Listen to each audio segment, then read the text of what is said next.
भारत के खिलाफ 50% टैरिफ लगाकर दबाव बनाने की कोशिश करते अमेरिकी राष्ट्रपति डोनाल्ड ट्रंप के साथी सलाहकार अपने बेतुके कदम को सही साबित करने के लिए भारत पर बेबुनियादी आरोप लगाने का सहारा ले रहे हैं।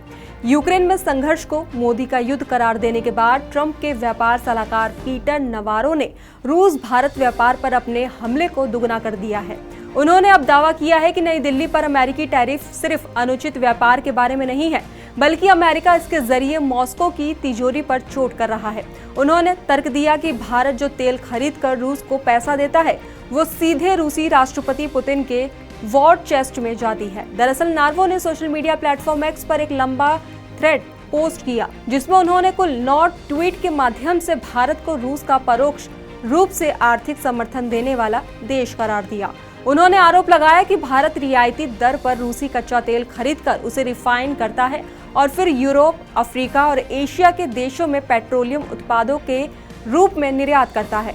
नवारो के अनुसार भारत की ये नीति रूस के युद्ध खजाने यानी कि वॉर चेस्ट को मजबूत करती है, जिससे यूक्रेन में जारी युद्ध को फंडिंग मिलती है। उन्होंने अपने एक ट्वीट में प्रधानमंत्री नरेंद्र मोदी की ध्यान करते हुए भगवा कपड़े में एक तस्वीर भी शेयर की, जो नस्लीय और सांस्कृतिक पूर्वाग्रह को भड़काने वाला प्रतीत होता है। तो वहीं अपने थ्रेड के अंत में नवारो ने इस विवादित टिप्पणी के साथ किया, यूक्रेन में शांति का रास्ता नई दिल्ली से होकर गुजरता है। तो वहीं पीटर नवारो ने भारत रूस तेल व्यापार को विस्तार से समझाने का दावा करते हुए कहा कि अमेरिकी उपभोक्ता बड़ी मात्रा में भारतीय सामान खरीदते हैं, जबकि भारत अपने बाजार में अमेरिकी उत्पादों के लिए उच्च टैरिफ और गैर टैरिफ अवरोधों को लागू करता है।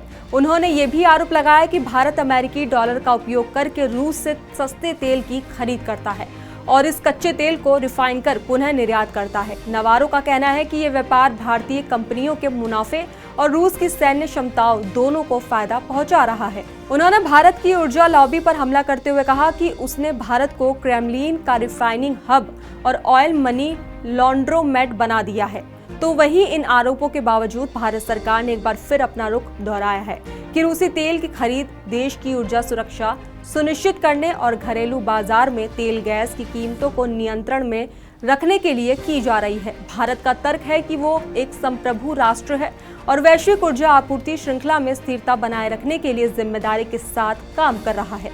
भारत ने अमेरिका द्वारा लगाए गए टैरिफ को अनुचित करार देते हुए इसकी निंदा की है। ध्यान देने वाली बात यह है कि ट्रंप प्रशासन द्वारा लगाए गए सेकेंडरी टैरिफ से भारत एकमात्र प्रमुख अर्थव्यवस्था है जो प्रभावित हुई है, जबकि चीन, जो रूस का एक और बड़ा तेल खरीदार है, उसे इस तरह के टैरिफ से छूट मिली हुई है। तो वहीं ऐसे में अगर इतिहास की बात करें तो भारत पारंपरिक रूप से कच्चे तेल की जरूरतों के लिए मध्य पूर्वी देशों पर ज्यादा निर्भर रहा है। लेकिन साल 2022 में रूस द्वारा यूक्रेन पर हमले के बाद तस्वीर तेजी से बदली। अमेरिका और उसके सहयोगी देशों ने रूस की तेल कमाई को सीमित करने के लिए $60 प्रति बैरल की सीमा तय की, ताकि रूस पर आर्थिक दबाव बना रहे, लेकिन वैश्विक तेल आपूर्ति बाधित न हो। अमेरिकी अधिकारियों ने खुद इस बात को स्वीकार किया था कि इस प्राइस कैप की खासियत यही है कि भारत जैसे देश रियायती दरों पर तेल खरीदना जारी रख सके। फिर भी नवारो का आरोप है कि भारत प्रतिबंधों से तटस्थता के बहाने बच रहा है, जबकि वास्तव में वो रूसी कच्चे तेल को रिफाइन कर बड़ी मात्रा में फ्यूल के रूप में निर्यात कर रहा है। उन्होंने ये भी दावा किया है कि भारत अब हर दिन 1 मिलियन बैरल से ज्यादा रिफाइंड पेट्रोलियम का निर्यात करता है, जो उसके रूस से आयात किए गए कच्चे तेल का आधे से ज्यादा है। नवारो के अनुसार इस कारोबार से जो मुनाफा होता है वो भारत की शक्तिशाली ऊर्जा कंपनियों को जाता है और अप्रत्यक्ष रूप से पुतिन की जंग के खजाने को भी पोषित करता है।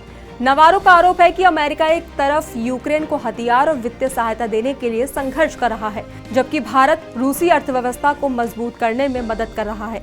इसके साथ ही अमेरिकी उत्पादों पर सबसे ऊंचे आयात शुल्क भी लगाए जा रहे हैं। ये कथन न केवल भारत की वैश्विक भूमिका को लेकर सवाल खड़े करता है, बल्कि ट्रंप प्रशासन की अंतर्राष्ट्रीय व्यापार और विदेश नीति को लेकर दोहरे मापदंडों की भी आलोचना को आमंत्रित करता है। ऐसे में डोनाल्ड ट्रंप और उनके सलाहकारों का ये रुख भारत अमेरिका व्यापार और रणनीतिक संबंधों के लिहाज से चिंता का विषय बनता जा रहा है।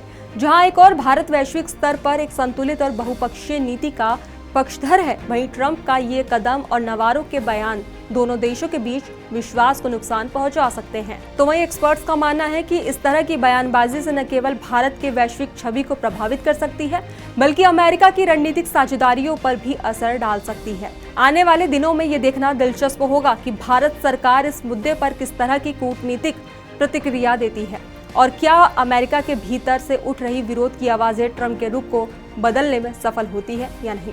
गौरतलब है कि अमेरिका ने पहले भारत पर 25% टैरिफ लगाया था, लेकिन 6 अगस्त को रूस से तेल खरीद के चलते 25% अतिरिक्त टैरिफ भी लागू कर दिया है। ये भारी टैरिफ 27 अगस्त की सुबह 9:30 बजे से प्रभावी हो गया है। अमेरिका का तर्क है कि भारत रूस से सस्ता तेल खरीद कर मुनाफा कमा रहा है और ये लाभ अप्रत्यक्ष रूप से यूक्रेन युद्ध में रूस की मदद कर रहा है। खैर, इस खबर पर आपकी क्या राय है हमें कमेंट बॉक्स में जरूर बताएं। फिलहाल खबरों में बस इतना ही। बाकी देश और दुनिया की तमाम खबरों के लिए देखते रहिए दी एज।